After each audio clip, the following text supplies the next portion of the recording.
Everyone thinks the Epstein files are about names. Who flew, who visited, who was involved. That's the lie we were sold. Because if you read the files carefully, not tweets or headlines or reaction videos, you realize something disturbing. The Epstein files were never meant to expose people. They exposed something far more dangerous, a system that allowed everything to happen without breaking. And once you see it, you can't unsee it. Why everyone is looking in the wrong direction? People scroll these documents like a scoreboard. Names, flight logs, photos, accusation. But here's the truth no one wants to admit. Being mentioned does not mean guilt. Absence does not mean innocence. The files themselves warn us about this. So why does everyone is still chasing the names? Because names are simple, systems are terrifying. Coming to the chapter 2.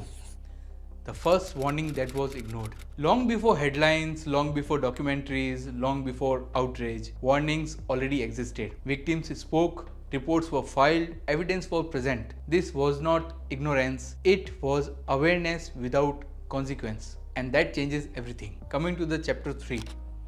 The most important detail people skip. The Epstein files reveal something subtle but lethal.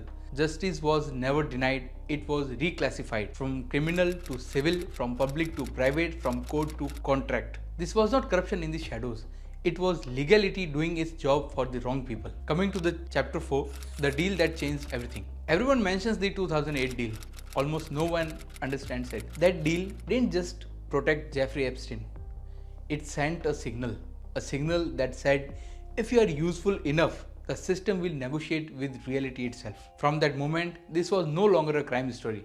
It was a precedent.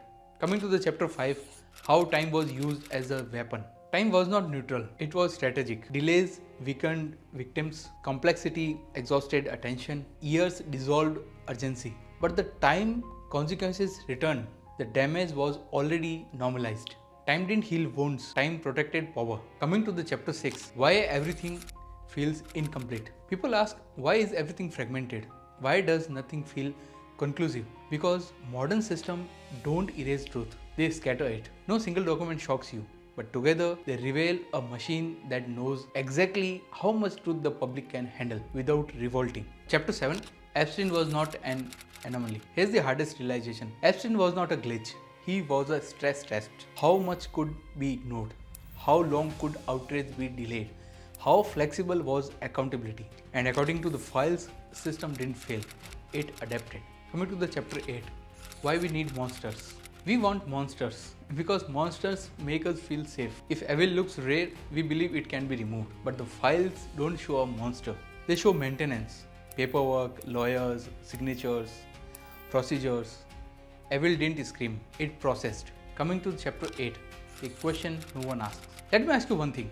If this happened today with the same power, with the same leverage, with the same incentives, would the system change? Or would it respond exactly the same way? The Epstein files didn't scare powerful people because of what they reveal. They scare them because of what they normalize. Final chapter, the real revelation. The Epstein files didn't expose a secret society. They exposed something worse.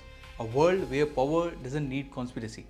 Only patience, paperwork, and permission. So the real question is not who was involved.